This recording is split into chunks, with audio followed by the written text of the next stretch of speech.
Welcome to first success tech channel. அடுத்து இப்போ +2 முடிச்சாச்சு. இப்போ என்ன படிக்கலாம், என்ன கோர்ஸ் எடுக்கலாங்கிறதுல ஒரு பெரிய சந்தேகம். ஸோ அப்போலாம் வந்துட்டு கல்வி ஆலோசனை நிலையம் மாதிரி நிறைய பேர் இருப்பாங்க. ஜெயபிரகாஷ் காந்தி கேள்விப்பட்டிருப்பீங்க இல்லையா? அவர் மாதிரி சேலத்தில் நிறையா கல்வி ஆலோசனை இருப்பாங்க. நிறையா பாலிமர் டிவி, சிடிஎன்லாம் சேலமில் ஃபேமஸான இது. ஸோ என்ன படிக்கலாங்கிறது ஒரு பெரிய கொஸ்டின் மார்க்காக இருந்தது. ஸோ அப்போ வந்து என்னோட அப்பா, அப்புறம் வந்துட்டு என்னோட அப்பாவோட ஃப்ரெண்டு பெருமாள் அண்ணன் அப்படின்னு சொல்லிட்டு இருப்பார். அவர் வந்து ஃபேமிலி ரிலேட்டிவ். ஸோ அவர்லாம் சேர்ந்து நிறையா காலேஜாக போய், அப்போலாம் டிஜிட்டல்லாம் எதுவும் கிடையாது இல்லையா? நெட்டில் தேடுறது இதெல்லாம் கிடையாது. நம்மளே போய் விசாரிக்கிறது தான். அப்போ எல்லாமே டேரக்ட் தான். ஸோ நிறையா காலேஜுக்கு போய் என்னென்னலாம் விசாரிச்சு எந்தெந்த கோர்ஸ்ன்னு சொல்லிட்டு கண்டுபிடிக்கிறதுல படாத பாடுபட்டோம். ஸோ அப்போ வந்து +2 லீவில் வந்து நான் இருக்கேன். ஸோ அப்போ 10th லீவெலாம் முடிஞ்சு +2 லீவில் இருக்கும்போது எனக்கு வந்து கேமிங்னா ரொம்ப பிடிக்கும். எனக்கு தான் அதிக எஃபர்ட் போட்டால் பிடிக்கும் இல்லையா? ஸோ அப்போ கேம் வந்து விளையாடுவோம். இப்போ ஸ்மாக் டவுன், இந்த பிளே ஸ்டேஷன் கேம் வந்து இருக்கும். ஸோ அப்போ தான் வந்துட்டு எனக்கு ஒரு நபர் அறிமுகம் ஆகிறாரு. ஸோ அவர் தான் வந்துட்டு பிரவீன் குமார் அப்படின்னு சொல்லக்கூடிய ஒருத்தர். ஸோ அவர் வந்துட்டு அந்த கடையோட ஓனரு. ஸோ கேம் வந்து எப்பயுமே போய் விளையாண்டுட்டு இருப்போம். ஸோ அப்பயுமே வந்துட்டு இந்த கேம் விளையாடும் போதெல்லாம் 4 பிளேயர் வச்சு ஒரு பிளேயராக ஃபைட் போட்டு வின் பண்ணுறதுலாம் பிடிக்கும்னு சொல்லிட்டு சும்மா விளையாண்டே இருப்போம்.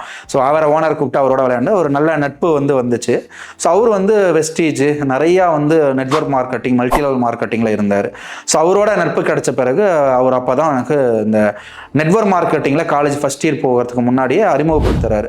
ஸோ அப்போ அவரோட பழகும் போது தான் எனக்கு அந்த பிஸ்னஸ் பண்ணணும் அப்படிங்கிற ஆர்வம் வந்தது. ஸோ +2 முடிச்சோடனே ஏதாவது ரெவன்யூ மேக்கிங் பண்ணுங்கிற ஒரு ஆர்வம் வந்துருச்சு. ஸோ அப்பாலாம் வந்து ஏர்ன் பண்ணுறாரு. அப்பா அஸ்ட்ராலஜர் தான். ஸோ அவர்லாம் வந்து ஏர்னிங்ஸில் இருந்தாலும் கூட எனக்கு அந்த மணி மேக்கிங் ஆர்வங்கிறது அந்த +2லேயே வந்துச்சு. ஸோ அப்பா வந்து அவர் கான்டாக்ட் பண்ணி இந்த மாதிரி நெட்வொர்க் மார்க்கெட்டிங்கில் அப்போ ரொம்ப ஃபேமஸ் இந்த பைனரி கான்செப்டில் multi level marketing, network marketing. So இந்த கான்செப்ட் வந்துட்டு ரொம்ப ஃபேமஸாக இருந்தனால அவர் வந்து அறிமுகப்படுத்தி ஒரு இதில் ஜாயின் பண்ண சொல்கிறாரு. அதுதான் வந்து ரிலையன்ஸ் கம்பெனியோட இன்சூரன்ஸ் செக்டாரில் இருக்கக்கூடிய மாஸ் வேல்யூ ஏஜென்சி எடுத்து பண்ணாங்க. ஸோ அதில் தான் வந்துட்டு நான் முதல்ல வந்து போனேன். ஸோ அதில் நிறைய மீட்டிங்ஸ்லாம் அட்டன் பண்ணேன். ஸோ எப்பயுமே வந்துட்டு நான் ஏற்கனவே சொல்லியிருக்கேன், எந்த நெகட்டிவ்லையும் ஒரு பாசிட்டிவ் எடுத்துக்கணும். எந்த ஒரு இடத்துல இருந்தாலும் அந்த ஒரு விஷயத்தை அப்சர்வ் பண்ணி நம்ம கற்றுக்கணும்னு சொல்லிட்டு. ஸோ நான் முதல்ல கற்றுக்கிட்ட விஷயங்கள் அந்த மல்டி லெவல் மார்க்கெட்டிங்கில் போயிட்டு தான் நான் எப்படி பேசணும் அப்படிங்கிறதையே நான் வந்துட்டு கற்றுக்கிட்டேன். இப்போ நிறையா மீட்டிங்ஸ்லாம் வைப்பாங்க. ஸோ இப்போவுமே நெட்வொர்க் மார்க்கெட்டிங் எம்என்சிஸ் நிறையா வெஸ்டீஜ், ஹெர்பா லைஃப் அப்போ வந்து அதிகம் பஜாஜோட இது அலைன்ஸு ஸோ நிறையா இருந்தது. ஸோ அப்போ நிறையா மீட்டிங்லாம் அட்டன் பண்ணும்போது எனக்கு அப்போ அந்த மற்றவங்க பேசும்போது புரிஞ்சுக்கிட்டேன். ஸோ அப்போ அவங்களோட கான்செப்டே என்னென்னா, வேலைக்கு போகக்கூடாது, சிறுதொழில் பண்ணக்கூடாது, வியாபாரத்தை விட இந்த மாதிரி கான்செப்டில் தான் நம்ம ஏர்ன் பண்ண முடியும் அப்படிங்கிற மாதிரி நிறையா அப்போலாம் மோட்டிவேட் பண்ணி பிரெயின் வாஷிங்லாம் அப்போ அதிகமாக இருக்கும். ஸோ அப்போ நான் அதில் வந்து கற்றுக்கிட்ட விஷயம் என்னென்னா, சிறந்த ஒரு பேச்சாளர் ஆகிறதுக்கு அது ஒரு உத்வேகமாக இருந்தது. அந்த பிரவீன் அப்படின்னு சொல்லக்கூடிய அந்த பிரதர் தான் வந்துட்டு எனக்கு நிறையா சப்போர்ட்டிவாக இருந்தார். ஸோ அப்போ தான் வந்துட்டு எனக்கு வந்து அந்த ஆர்வம் வந்துச்சு. ஸோ அப்போ நிறையா மீட்டிங்லாம் வைத்தப்போ இந்த பிஸ்னஸோட எப்படி கம்யூனிகேட் பண்ணணும், எப்படி வந்து ஒரு கிளைண்ட் அப்ரோச் பண்ணணும், எப்படி பேசணும் அப்படிங்கிற அந்த டைரக்ட் மார்க்கெட்டிங்கை வந்து நான் அப்பயே ஸ்டார்ட் பண்ணிட்டேன். ஸோ இப்போ இன்சூரன்ஸ் செக்டாருங்கிறனால ஃப்ரெண்ட்ஸை பைனரி கான்செப்டில் சேர்த்தணும். அப்போ நிறைய பேர்கிட்ட பேசுறது. அப்போ நான் அண்ணா போங்கலாம் அப்போ ரொம்ப ஃபேமஸாக இருக்கும். அங்கெல்லாம் போயிட்டு பொதுமக்கள்கிட்டே நாங்கள் போயிட்டு இன்சூரன்ஸ் போகிறதுக்கு சொல்கிறதுன்னு சொல்லிட்டு என்னென்னலாம் மார்க்கெட்டிங் பண்ண முடியுமோ அதோட அடித்தட்ட வரைக்கும் போய் ஃபுல்லும் மார்க்கெட்டிங்கில் இருப்போம். ஸோ அப்போ வந்து நான் முதல்ல இந்த ட்ரெடிஷ்னல் மார்க்கெட்டிங்கிறது அப்பயே அந்த +2 முடிச்சோன்னே எனக்கு வந்துருச்சு. சரிங்களா? அப்போ தான் நான் வந்து ஃபஸ்ட் இயர் வந்து நான் மகேந்திரா இன்ஜினியரிங் காலேஜ் தான் கவுன்சிலிங்கில் கிடச்சிச்சு. ஸோ அந்த காலேஜ் போனேன். ஸோ நான் ஏற்கனவே சொன்ன மாதிரி எப்படி சார் டிஜிட்டல் மார்க்கெட்டிங் அந்த காலேஜ் தான் ரீசன் சொன்னீங்க அப்படின்னு கேட்கும்போது, அப்போ வந்துட்டு எக்ஸாம்லாம் ஆன்லைனில் தான் நடக்கும், நீங்கள் லேப்டாப் வாங்கி தான் ஆகணும் அப்படின்னு சொல்லிட்டு ஒரு ரூல் வந்து அப்போ கொண்டு வந்தாங்க. ஆக்சுவலாக அந்த ரூல் வந்து கிடையாது, அது கம்பல்சரி கிடையாது. அதனால் அந்த காலேஜ் என்ன பண்ணிட்டாங்க அப்படின்னா, மல்லசமுத்திரம் அப்படிங்கிற திருச்செங்கோட்டு முன்னாடி ஈரோடுக்கு பக்கத்தில் இருக்கக்கூடிய அந்த மல்லசமுத்திரம் தான் மகேந்திரா இன்ஜினியரிங் காலேஜ். அங்கே வந்து லேப்டாப் வாங்கினா தான் வந்துட்டு உங்களுக்கு வந்து நீங்கள் எக்ஸாமில் இது பண்ணி கம்பல்சரின்ட்டாங்க. ஸோ நாங்களும் வந்துட்டு அதெல்லாம் வந்து காசு போட்டு எப்படா வாங்குறது, பிரின்ஸ்பால்கிட்ட போய் கம்ப்ளைண்ட் பண்ணலான்னு சொல்லிட்டு இந்த புரட்சி வேகம்ங்கிறது அப்பயே வந்துருச்சு. ஸோ இந்த புரட்சிக்காரரான்னு கேட்டிங்கன்னா, இந்த மாதிரி வந்து ஏதாவது தப்பு வந்துச்சு அப்படின்னு எஃபர்ட் போட்டு தட்டி கேட்கறது, முன்னாடி போய் பேசுறது, இதெல்லாம் வந்து ஒரு ஆர்வம் இருக்கிறனால வந்து பார்த்தா யாரும் பின்னாடி காணோம், எல்லாருமே பின்னாடி கிளம்பிட்டாங்க. இப்போ தனியாலாம் போய் லேப்டாப் கேட்டோம், இல்லைப்பா ஆன்லைன் எக்ஸாம் இருக்குது, கண்டிப்பாக லேப்டாப் வாங்கி ஆகணுன்ட்டாங்க. அப்புறம் வேறு வழி இல்லாமல் லேப்டாப் வந்து வாங்கியாச்சு. வாங்கின பிறகு பார்த்தோம் அப்படின்னா, எப்பயுமே நம்மளுக்கு தான் வந்துட்டு எதுவுமே வந்து சீக்கிரம் கிடைக்காது இல்லையா லைஃப்பில். அப்போ அந்த லேப்டாப்புமே வந்து கீபோர்டெலாம் உடஞ்சி ரொம்ப இதாக தான் வந்தது. ஸோ அந்த கீபோர்டு உடஞ்ச லேப்டாப்பே வச்சு நானும் மேனேஜ்மெண்ட்டை கேட்டப்போ மாற்றுறதுக்கு லேட்டாகும்னு சொன்னால் அந்த லேப்டாப்பே வச்சு கேமெல்லாம் விளையாண்டுட்டு நான் யூஸ் பண்ணிட்டு இருந்தேன். ஸோ வேறு வழி இல்லாமல் அந்த லேப்டாப்பு எனக்கு வந்துருச்சு. கடைசி நேரத்தில் என்னாச்சு அப்படின்னா அந்த கீபோர்டில் இருக்கிற கீலாம் வெளியே வர ஆரம்பிச்சிருச்சு அந்த லேப்டாப்பில்.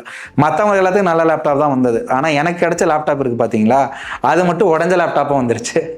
அதை மாற்றுறதுக்காக மேடம்லாம் மேனேஜ்மெண்ட்லாம் பேசி அதை போய் கொடுத்தோம் அப்படின்னா கடைசியாக அந்த லேப்டாப் வந்து பல வருடங்களாக ஃபஸ்ட் இயர் செகண்ட் இயரில் ரொம்ப காலங்கள் ஸ்ட்ரகிள் பண்ணி அதை திரும்ப திரும்ப போயிட்டு கேட்டு அது வரதுக்குள்ளே வர மேனேஜ்மெண்ட்லாம் கம்ப்ளைண்ட் பண்ணி கடைசியாக தான் அந்த லேப்டாப் என் கைக்கு வந்துச்சு. அப்பயுமே அது சரியாலாம் சரி பண்ணி வரல, ரொம்ப வந்து லேப்டாப் ப்ராப்ளம் தான் வந்துச்சு. சரி இந்த லேப்டாப் தான் இருக்கே, ஏதாவது ஒன்று டிஃப்ரெண்ட்டாக பண்ணலாங்கிற ஒரு யோசனை.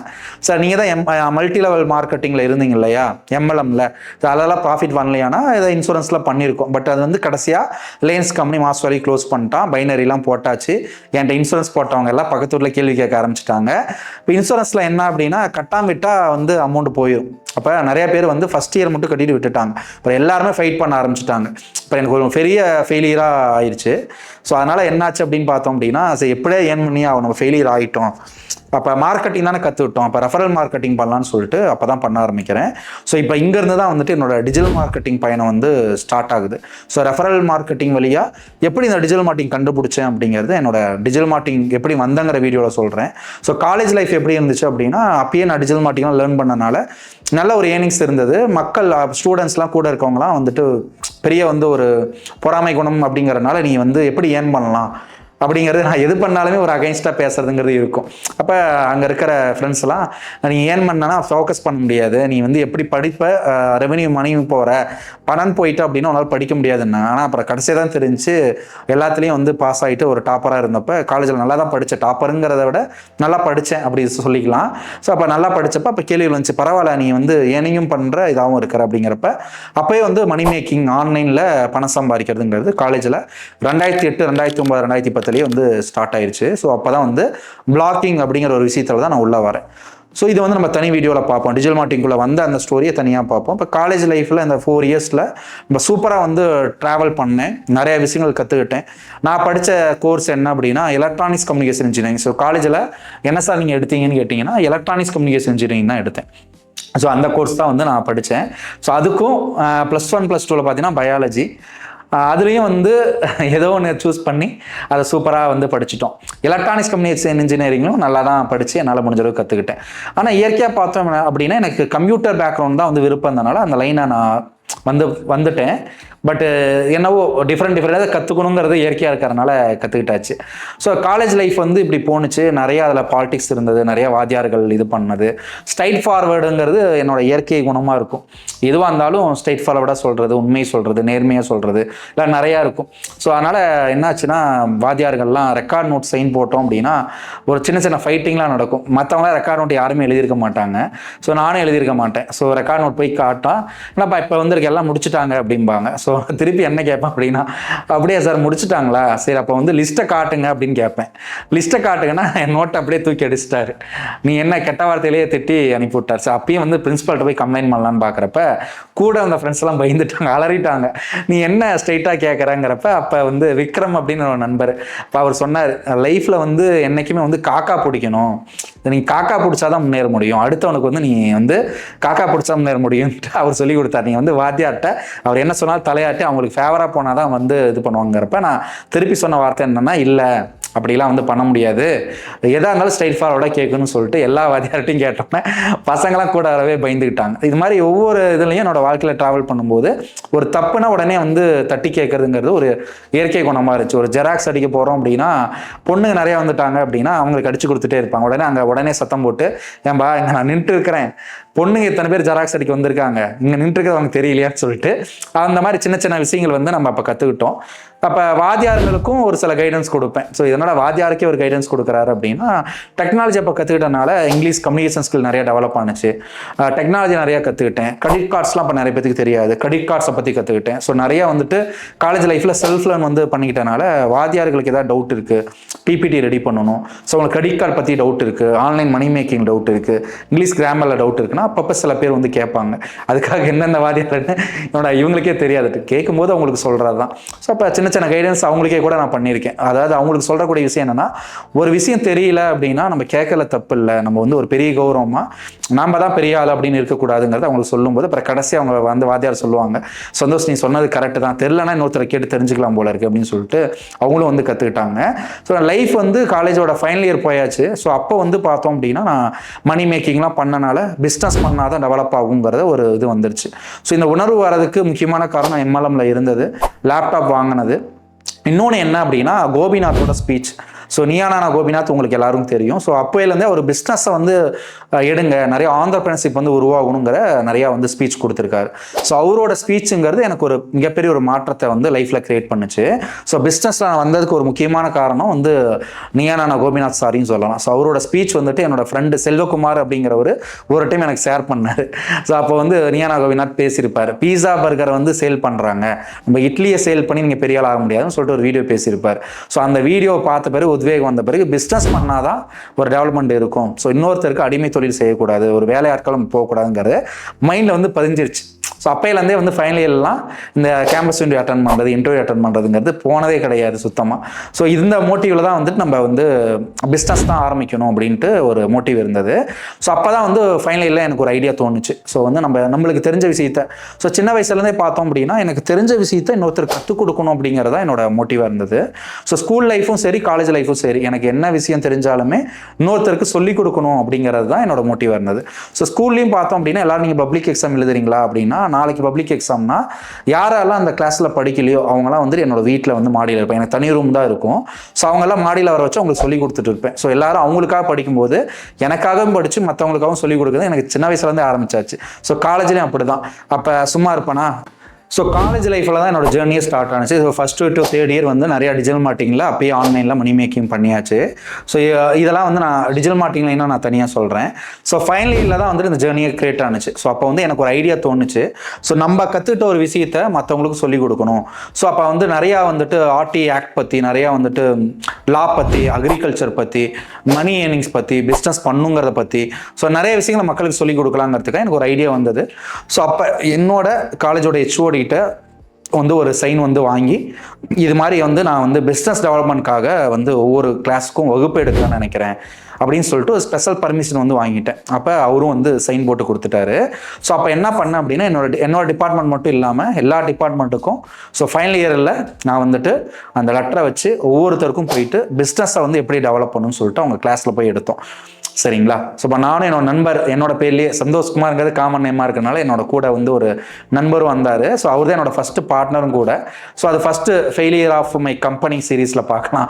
முதல்ல கம்பெனி ஸ்டார்ட் பண்ணது எப்படி ஃபெயிலியர் ஆனிச்சுன்னு சொல்லிட்டு. ஸோ அவரும் வந்து கூட வந்து பேசுவார். ஸோ இந்த மாதிரி ஃபைனல் இயரில் ஒவ்வொரு வகுப்பாக போயிட்டு செமினார் கொடுக்க ஆரம்பித்தோம். நிறையா பேர் வந்துட்டு இன்ட்ரெஸ்டிங்காக கவனிச்சவங்களும் இருக்காங்க. சில பேர் அந்த பீரியட் கட் பண்ணுங்கிறதுக்காகவே இவரை கூப்பிட்டலாம், இவரை கிளாஸ் இருவர் ஜாலியாக கட் அடிச்சுக்கலாம்னு சொல்லிட்டு இருப்பாங்க. ரொம்ப வந்து நிறைய பேர்த்துக்கு அப்பயே அவேர்னஸ் கொடுத்தோம். நிறைய பேர் வந்து அப்போ கற்றுக்கிட்டாங்க, பிஸ்னஸ் தான் நீங்கள் சொல்கிறதான் கரெக்டு அப்படின்னு சொல்லிட்டு. இப்போ எத்தனை பேர் வந்து அதில் பண்ணாங்க போய் பிஸ்னஸ் பண்ணுறாங்கன்னு தெரியல. பட் என்னோடய காலேஜில் ஃபைனல் இயர் ஃபுல்லுமே நிறையா வகுப்புகளுக்கு நானே ஒரு ஸ்டூடெண்ட்டாக இருந்தாலுமே ஒரு போய் கிளாஸ் எடுத்தேன். ஸோ இதனால் வந்துட்டு எனக்கு வந்து ஒரு எக்ஸ்பீரியன்ஸ் கிடச்சிச்சு, நெகட்டிவ் அப்ரோச்சும் வந்துச்சு. ஸோ இப்போ காலேஜில் இது மாதிரி பண்ணும்போது அந்த லெக்சர்ஸ்லாம் கூப்பிட்டு கேட்டாங்க, நீ என்ன ஒரு புரட்சி மாதிரி பண்ணுறியா, நிறையா கிளாஸ்லாம் போய் எடுக்கிறியா அப்படின்னு கேட்கும்போது, இல்லை மேம் எனக்கு தெரிஞ்ச விஷயத்த நான் சொல்கிறேன், அவங்க குரூப் ஆஃப் பீப்புளை ஃபார்ம் பண்ணி அவங்களுக்கு வந்து நல்ல விஷயங்களை சொல்லித்தரேன் அவ்வளோதான் அப்படிங்கிற மாதிரி நான் சொன்னேன். அதே மாதிரி என்னோட கிளாஸில் இருக்கவங்களுக்கும் வந்துட்டு வந்து ஒரு பொறாமைங்கிறது வர ஆரம்பிச்சிச்சு. ஸோ அதனால் என்னோட கிளாஸ்க்கு பக்கத்து கிளாஸ்லாம் எடுக்காமையே இருந்தேன். இது மாதிரி என்னால் முடிஞ்ச அளவுக்கு நிறைய வகுப்புகள் எழுந்தேன். ஸோ அவமானங்களும் நிறையா அதில் சந்தித்தேன். இதில் பண்ணும்போது நிறைய பேர் வந்துட்டு பெரிய ஆளா அப்படிங்கிற மாதிரி அங்கங்கே வந்து இவன் என்ன பெரிய ஆள், இவன் என்ன ஒரு கம்பெனியோட மேனேஜருங்கிறான், அட்மினுங்கிறான், என்ன காலேஜ் படிச்சுட்டு இருக்கிறான் இப்படி சொல்கிறானேங்கிற ஒரு டவுட் வந்து எல்லாரும் திட்ட ஆரம்பித்தாங்க. என்னை பற்றி வந்து ஒரு காட்டு தீ மாதிரி காலேஜ் ஃபுல்லும் பரவ ஆரம்பிச்சிச்சு. ஸோ அங்கங்கே திட்ட ஆரம்பித்தாங்க. ஸோ அப்போ ரெஸ்ட் ரூமில் வந்து என்னை பற்றி ஒரு பையன் திட்டிகிட்டு இருக்கிறான், இந்த மாதிரி நம்ம காலேஜில் கிளாஸில் வந்து ஒரு பையன் வந்து கிளாஸ் எடுக்கிறானா, அவன் ஏதோ காலேஜ் அட்மினுங்க, ஏதோ கம்பெனி அட்மினுங்கிறானா, மேனேஜருங்கிறான், ஷேர்பாட்டுங்கிறானா, எவன்டா அவன் அப்படின்னு சொல்லிட்டு திட்ட ஆரம்பிச்சாங்க. அவரை ரெஸ்ட் ரூமில் இருக்கும்போது, தம்பி இங்கே வாப்பா, நான் தான் அந்த கிளாஸ் எடுக்கிறவர், நீ திட்டால் நான் தான், நிஜாமே அட்மின் தான் அப்படின்னா அவன் பயந்துட்டு போயிட்டான். இது மாதிரி அங்கங்கே அரசல் புரசல் வந்து ஆரம்பிச்சிச்சு. அதே மாதிரி என்னோட கிளாஸில் இருந்த என்னோட நண்பர், அவர் பேர் வந்து அவரும் கூட வீடியோ பார்க்கலாம், அவர் என்ன பண்ணிட்டாருன்னா, நான் இந்தியா டெவலப்மெண்ட் ஆகணும் அப்படின்னா பிஸ்னஸ் நிறைய பேர் பண்ணணும், நிறைய ஆண்டர்பிரினர் ஆகணும் தான் நான் வந்து பிஸ்னஸ் பற்றி கிளாஸ்லாம் வந்துட்டு ஃபைனல் இயரில் எடுத்தேன். ஸோ அப்போ அவர் என்ன பண்ணிட்டாரு, அந்த ஒவ்வொரு கிளாஸாக போயிட்டு என்னை பற்றி நெகட்டிவாக சொல்ல ஆரம்பிச்சிட்டாரு. ஸோ அவங்களாம் வந்து என்கிட்ட சொன்னாங்க, இவர் தான் வந்து உங்களை பற்றி தப்பாக சொல்கிறாருன்னு சொல்லிட்டு. ஸோ அதே மாதிரி நிறைய பீப்புள் வந்துட்டு பாசிட்டிவாக சொல்ல ஆரம்பித்தாங்க. ஸோ என்னோட ராமகிருஷ்ணா ஸ்கூலில் படித்த நண்பர்களும் வந்துட்டு அந்த ஸ்கூலில் வந்தப்போ, நம்ம ஸ்கூல் வேறு, அங்கே இருக்கிற மாதிரி இங்கே கிடையாது, பட் நீ ஒரு விஷயம் பண்ணுற, இப்போ நீ பேசுகிற பார்த்தியா, இந்த பேசக்கூடியதை மட்டும் என்றைக்குமே நிறுத்திடாத அப்படின்னு சொல்லிட்டு பஸ்ஸில் ட்ராவல் பண்ணுறதுமோ சொன்னார். அது இன்னும் என்னால் மறக்க முடியல. ஸோ நீ நிறைய விஷயங்கள் போய் எடுக்கிற, பட் உன்னை பற்றி நெகட்டிவாக சொல்கிறாங்க நீ எடுக்கும்போது. ஏன்னா அப்போல்லாம் புதுசு, ஒரு ஆள் பேசுறதுங்கிறதே பெரிய விஷயம். ஒரு பேச்சாளராக அப்படிங்கிறது, ஒரு ஸ்டேஜில் ஏறி வாத்தியாரை தாண்டி ஒருத்தர் வந்துட்டு கிளாஸ் எடுக்கிறாரு வகுப்புலனா, அது ஒரு நெகட்டிவாகவும் ஒரு இதாகும். மனிதரோட இயல்பே அப்படி தான். இன்னொருத்தர் வந்துட்டு ஒரு பெரிய ஆள் மாதிரி காட்டணும் அப்படின்னா அவர் என்ன ஒரு தற்பெருமை பண்ணுறாரா, அவர் என்ன பெரிய ஆள் அப்படிங்கிற மாதிரி வரும். அப்போ என்னோட நண்பர் சொன்னது அதுதான். ஸோ இப்போ நீ பேசக்கூடிய இந்த இது இருக்கு பார்த்தியா, இதை என்னைக்குமே நிறுத்திடாத. இது உனக்கு கண்டிப்பாக உயர்வை தரும். இப்போ நீ ப்ராக்டிஸ் பண்ணுற பார்த்தியா, நீ கண்டிப்பாக ஃபியூச்சர் ஒரு சிறந்த பேச்சலாக வருவார்னு என்னோட நண்பர் கிஷோர் ஒரு காலத்தில் பஸ்ஸில் போகும்போது உட்காந்து சொன்னார். ஸோ அன்னைக்கு அவர் சொன்ன மாதிரியே நான் அதை விடலை. மறுபடியும் கன்டினியூ பண்ணி என்னோட காலேஜ் ஃபைனல் இயர் வரைக்குமே நிறைய பேத்துக்கு உத்வேகம் கொடுத்து பிஸ்னஸ் தான் பண்ணணுங்கிற ஒரு மோட்டிவேஷன்ஸ், ஆர்டி ஆக்ட் பற்றி, அக்ரிகல்ச்சர் பற்றி, இந்தியா எப்படி டெவலப் பண்ணணும் அப்படின்னா, எப்படி ஒரு வேர்ல்டு ஃபுல்லு பாலிடிக்ஸ் எப்படி ரன் ஆகுது, ஒரு ஆந்திரப்பனரை எப்படி ஆகணுங்கிறத நிறையா சொல்லியிருக்கோம். ஸோ என்னோட லைஃப்பில் நிறைய பேருக்கு சொல்லி நிறைய பீப்புள் பிஸ்னஸும் பண்ணியிருக்காங்க. ஸோ இப்படி தான் என்னோட காலேஜ் ஃபைனல் இயர் போணுச்சு. ஸோ இப்படியே பாஸ் பண்ணிட்டீங்களா சார், நீங்கள் டாப்பர் தானே காலேஜ்லன்னு கேட்டிங்கன்னா, அதெல்லாம் 2-3 அரியர் வேறு இருந்துச்சு. சார் உங்களுக்கு அரியரானா அரியர் போட்டு விட்டாங்க. ஸோ அதெல்லாம் எப்படி போட்டு விட்டாங்கன்னா, லேப்லேயே போட்டு விட்டாங்க. ஸோ என்னை பார்த்தாவே சில பேர்த்துக்கு வாத்தியாருக்கெல்லாம் பிடிக்காது இல்லையா. ஸோ டக்குன்னு என் பேப்பர் எழுதி டக்கு நீ ஃபெயிலு அப்படின்னு ஒவ்வொரு லேபில் போட்டு விட்டாங்க. அப்புறமேட்டு ஒரு சில சப்ஜெக்டில் இது அரியரும் வந்துச்சு. அப்போ நிறைய பேர் நீ கிளாஸ் எடுத்தனால தான் அரியர்னாங்க. ஸோ அப்போ ஒரு விஷயத்தை நான் புரிஞ்சுக்கிட்டேன். ஸோ நம்ம நிறைய அவார்டு வாங்கணும், பெரியாள் ஆகணும் அப்படிங்கிற ஒரு இது கிடையாது. என்னை பொறுத்த வரைக்கும் நம்மளோட நாலேஜ் மற்றவங்க யூஸ் ஆகுதா, நம்மளால முன்னேறாங்களா அப்படிங்கிறத நான் பார்ப்பேன். ஸோ நிறையா லெக்சர்ஸ் என்னை பர்சனலாக கூப்பிட்டு அவங்களோட கேபினில் பேசுவாங்க. அப்போ பேசும்போது, நீ சூப்பராக பேசுறியப்பா, நீ நிறையா பேச்சு போட்டி, நிறையா போட்டிகள்லாம் கலந்து நிறையா அவார்டு மெடல்லாம் வாங்கலாமேங்கிறப்ப, மேம் என்னோட மோட்டிவ் அவார்டோ மெடலோ வாங்கணுங்கிற அவசியம் இல்லை. நம்ம படித்த படிப்பு அப்படிங்கிறது 4 பேருக்கு யூஸ் ஆனிச்சு அப்படின்னா மட்டும்தான் அது ஒரு பெனிஃபிட்டாக இருக்கும். அதனால தான் மேம் இந்த கிளாஸ்லாம் எடுத்துருக்கேன். தவிர எனக்கு நான் பெருமைக்காகவோ, நான் பெரிய ஆள் ஆகணும், என்னோட பிராண்டிங்காகவோ அதுக்காகலாம் நான் பண்ணலை. நான் படித்த படிப்பும் நான் கற்றுக்கிட்ட விஷயங்கள் மற்றவங்க யூஸ் ஆகுங்கிறதுக்காக தான் நான் பண்ணுறேன். அப்படி தான் நான் அந்த மேம்கிட்ட சொல்லி சொன்னது. ஸோ அதுக்காக தான் நான் பண்ணே தவிர என்னோட பர்சனலுக்காகவோ, அதனால் எனக்கு மணி ஏதாவது வரணுங்கிறதுக்காக நான் பண்ணேன். ஸோ நம்ம படித்த கல்வி எப்போ மற்றவங்களுக்கு யூஸ் ஆகுதோ அப்போ தான் அது உண்மையான ஒரு எஜுகேஷன் அப்படிங்கிறத நான் எல்லாத்துக்கும் என்னோட சொல்லிக் கொடுத்தேன். ஸோ ஃபைனல் இயரில் எனக்கு ஒரு ரெஸ்பெக்ட் அப்படிங்கிறது இயற்கையாகவே கிடச்சிச்சு. இதனால் நிறைய ரெஸ்பெக்ட்ஃபுல்லாக லெக்சருக்கு ஈக்குவலாக ரெஸ்பெக்ட் கிடச்சிச்சு. லெக்சர்ஸ் அவங்களுக்கு ஈக்குவலாக ஒரு ஃப்ரெண்டாக என்னை பார்த்தாங்க. ஸோ கேண்டீனில் என்னை கூட்டிகிட்டு போய் உட்காந்து லெக்சரோட சாப்பிட்றது, நல்லா ஃப்ரெண்ட்லியாக பேசுறது அப்படிங்கிறது எனக்கு ஒரு தனித்துவமாக இருந்துச்சு. ஒரு மரியாதை அப்படிங்கிறது எனக்கு ஃபைனல் இயரில் கிடச்சிச்சு. ஸோ அப்போ அந்த பீரியடில் 2012 பீரியடில் அப்படிங்கிறப்ப அது ஒரு டிஃப்ரெண்டான ஜேர்னியாக இருக்கும். இப்போ ஜென்ரேஷன் மாறிடுச்சு.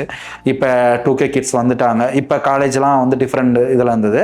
அப்போ அந்த விஷயம் நடக்குது அப்படின்னா ஒரு பெரிய விஷயம். ஸோ நான் நடந்து வரேன் அப்படின்னா எனக்கு வரிசை எல்லாரும் குட் மார்னிங் வைப்பாங்க.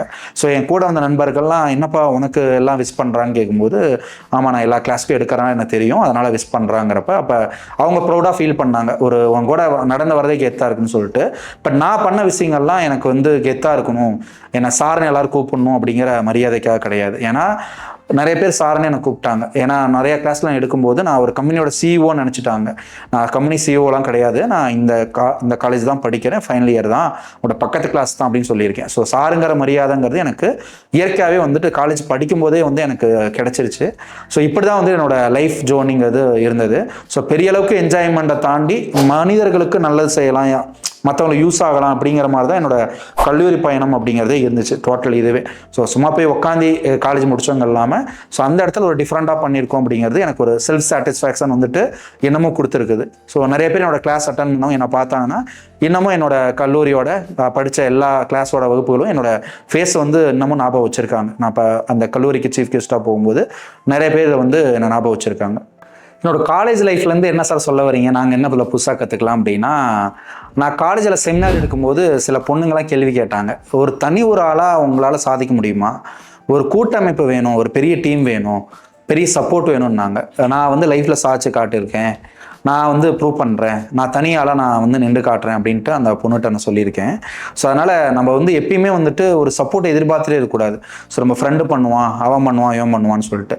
ஸோ நான் காலேஜில் செமினார் எடுக்கும்போது எந்த ஃப்ரெண்டும் கூட வரல. அந்த சந்தோஷங்கிற நண்பர் ஃபைட் போட்டு பாதியிலே கூட போயிட்டார். அதுக்கப்புறம் மீதி கிளாஸ்லாம் நான் தனியாக தான் எடுத்தேன்.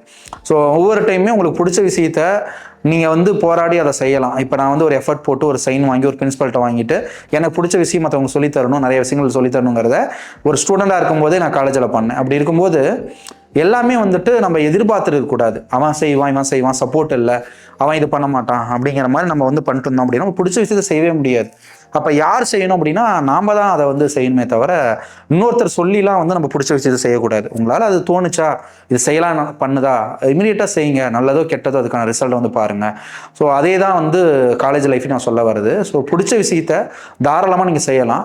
யார் நெகட்டிவாக சொன்னாலும் அதை மைண்டில் வச்சுக்காதீங்க. உலகம் வந்துட்டு நம்ம ஒரு விஷயம் செய்கிறோம் அப்படின்னா அதை வந்து நெகட்டிவ் அப்ரோச்சில் தான் பார்க்கும். அவன் வந்து பெருசாக முன்னேறக்கூடாது, இவன் என்ன பெரிய ஆளா அப்படிங்கிற, இவன் என்ன தற்பெருமை பேசுகிறான், இவன் என்ன ரொம்ப சீன் போடுறான், இவன் என்ன பெரிய ஆள் மாதிரி காட்டிக்கிறான், இவன் தான் பெரிய ஆளா அப்படிங்கிற மாதிரி ஒரு மோட்டிவில் தான் பார்க்கும். ஸோ எப்பயுமே வந்துட்டு மனிதர்கள் அப்படிங்கிறவங்க இப்பவும் சரி அப்பவும் சரி இன்னொருத்தரோட சக்ஸஸை பெருசாக அக்செப்ட் பண்ணிக்கிறது இல்லை.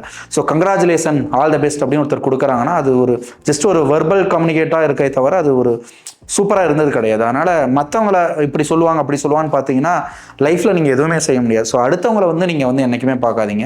உங்களுக்கு விஷயம் பிடிக்குதா, நீங்கள் செய்யணும்னு நினைக்கிறீங்களா, அதை வந்து இமீடியட்டாக செய்யுங்க. ஸோ ஃபஸ்ட் இயரில் வந்து ஒரு பையன் சொன்னான், நீ வந்து மணியும் கல்வியும் ஒரே நேரத்தில் பண்ண முடியாதுன்னு சொல்லிட்டு. ரெண்டையும் நான் ஒரே நேரத்தில் தான் பண்ணேன், சக்ஸஸ் அடைஞ்சேன்.